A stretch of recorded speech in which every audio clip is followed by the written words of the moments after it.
मध्य प्रदेश की हमारी रतलाम पुलिस को बधाई है कि उसने ये आतंकवादी जो सरगना था इमरान और उसके 2 साथी को पकड़ा है।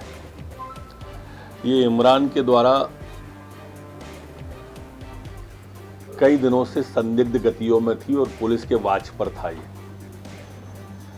मध्य प्रदेश पुलिस इसे लगातार मॉनिटरिंग कर रही थी।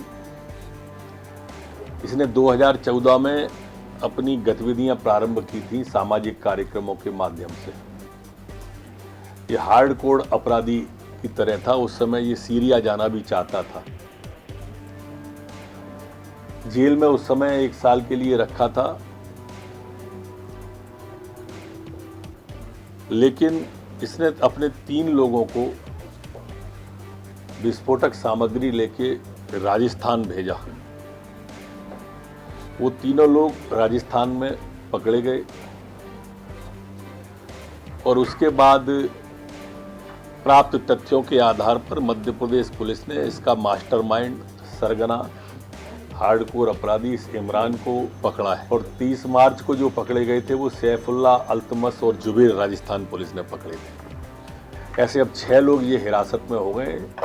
इमरान, आसिम खान और आसिम पटेल, ये मध्य प्रदेश ने आज सुबह इन तीनों को राजस्थान पुलिस को दिया है।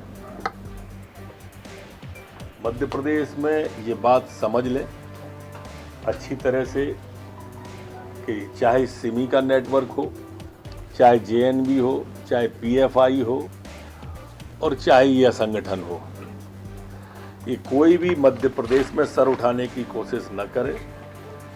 सबके फंड कुचले जाएंगे। मध्य प्रदेश पुलिस किसी को छोड़ने वाली नहीं। देखिए, इस बारे में बड़े स्पष्ट निर्देश हैं कि गुंडा तत्व हैं, समाज और देश के जो भी विरोधी हैं, ये तो और बड़ा अपराध है।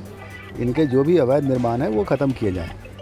और इसी कड़ी में आज ये जो कार्रवाइयाँ चल रही हैं और ये सतत जारी रहेगी। मैंने पहले भी कहा था कि ये कार्रवाइयाँ बीच में थोड़े दिन के रुकी ज़रूर थी, लेकिन ये कार्रवाइयाँ कभी बंद नहीं होगी। अगर कोई भी गलत काम करेगा तो उस पर यह कार्रवाई इस तरह की चलती रहेगी। इस बारे में माननीय मुख्यमंत्री जी के स्पष्ट निर्देश हैं और जिला प्रशासन भी इस मामले में बहुत ही क्लैरिटी है कि ऐसे लोगों को छोड़ा नहीं जाएगा। और बड़ी बात ये भी कि इमरान को मास्टरमाइंड बताया गृह मंत्री जी ने। इस बारे में आपको एसपी साहब डिटेल बताएंगे कि क्या अपराध था और क्या था। आज नंबर ऑफ कितने सर मकान और टूटेंगे? चार। देखिए, कुल मिला के चिन्हित किया गया, कुल मिला के 6, 7, 8 मकानों को चिन्हित किया गया है। आज ये कार्रवाई आगे भी कल भी चलेगी। तो जब तक सारे जो इस काम में संलिप्त हैं उन सबके अवैध निर्माण तोड़े जाए। सर, क्या इनपुट मिले हैं इमरान को लेके और आमीन के घर पे भी आप अभी पहुंचे हैं तोड़ने के लिए, तो क्या कुछ डिटेल अभी तक आपके पास सामने आई? इसमें कल का जो घटनाक्रम था, तो आपको जानकारी है कि राजस्थान एटीएस ने 3 जो आरोपियों को पकड़ा था, जिनके पास से बड़ी मात्रा में विस्फोटक सामग्री जब्त हुई थी। उनके कनेक्शंस रतलाम से मिले थे और रतलाम में भी कार्रवाई करते हुए मध्य प्रदेश एटीएस ने और रतलाम पुलिस ने 3 अन्य आरोपियों को भी उसमें हमने हिरासत में लिया था और जिनका इन्वॉल्वमेंट पाया गया है, जो विस्फोटक सामग्री यहाँ से सोर्स करके और जो 3 मुख्य आरोपी स्टार्टिंग में थे उनको देकर राजस्थान भेजने का उनका इन्वॉल्वमेंट सीधा पाया जा रहा है। इसमें सभी तथ्यों की विवेचना अभी भी जारी है।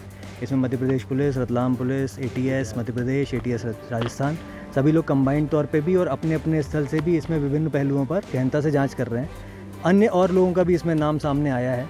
इसमें जो रूट है जहाँ से कि ये विस्फोटक सामग्री प्राप्त हुई है, उसको भी हम लोगों ने काफ़ी हद तक ट्रैक किया और उस पर कार्रवाई चल रही है।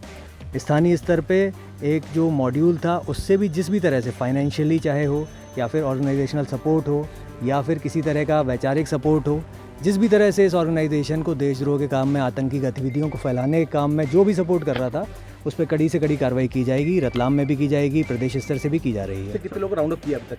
अभी तक कुल पूरे प्रकरण में सब मिला के 6 आरोपी हैं जिनको चिन्हित करके राउंड अप किया जा चुका है। अन्य भी जो संदिग्ध हैं जिनकी भूमिका इसमें समझ में आ रही है, उनसे लगातार पूछताछ की जा रही है और अलग अलग एंगल से उनको चेक किया जा रहा है। ऊपर से कौन हैंडल कर रहा था? बात ये भी है कि इनको इतने लोकल कॉन्टेक्ट इतने ज़्यादा नहीं होंगे, लेकिन ऊपर से कोई बात आई तो हैंडल अभी तक जो हम लोग डिस्क्लोज करने की लिबर्टी में हैं, तो ये जो 6 लोगों के नाम है वो हैं।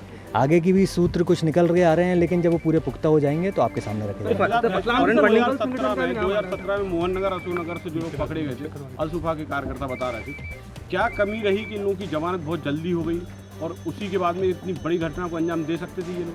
एक लीगल प्रोसीजर है, अलग अलग कारणों से और जो तथ्य रहते हैं उसमें कोर्ट उसमें डिसीजन लेते हैं, उसमें कहना कुछ उचित नहीं होगा।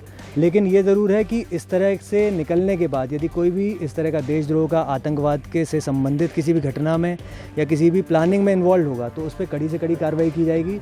जैसा कि माननीय मुख्यमंत्री जी के भी निर्देश हैं कि ना सिर्फ अपराधों में बल्कि उसके अलावा भी अनियमित जो गतिविधियां उनके अनियमित निर्माण हैं उस तरह के हैं तो जिला प्रशासन के द्वारा पुलिस प्रशासन के द्वारा उन पर कड़ी से कड़ी कार्रवाई की जाएगी। मॉनिटरिंग नहीं की गई थी क्या? क्योंकि लगातार ये मॉनिटरिंग में है भी थे भी और एक आपने देखा कि इसी तरह से क्योंकि सभी राज्यों में आसपास के बॉर्डर के राज्यों में एक दूसरे के जो अपराधी तत्व इस तरह के रहते हैं मॉनिटरिंग की जाती रही है और उसी कारण से इनको बीच में किसी घटना को अंजाम देने से पहले ही राजस्थान ATS ने पकड़ा है। MP ATS का भी इसमें बहुत अच्छा योगदान रहा है और लगातार जो आगे का जो मास्टरमाइंड को पकड़ने में उसमें MP ATS की बहुत अच्छी भूमिका रही है। तो लगातार उनकी मॉनिटरिंग भी की जा रही है और इनके अन्य भी जो एंगल्स हैं फाइनेंशियल हों चाहे ऑर्गेनाइजेशनल हों उन सभी पे सोफा को लेकर क्या कुछ इनपुट है आपके पास में सर? वो अभी हम लोग उस पर काम कर रहे हैं और इनपुट्स हैं उस पर जब एग्जीक्यूशन स्टेज में आएंगे तो आपके सामने रखा जाएगा।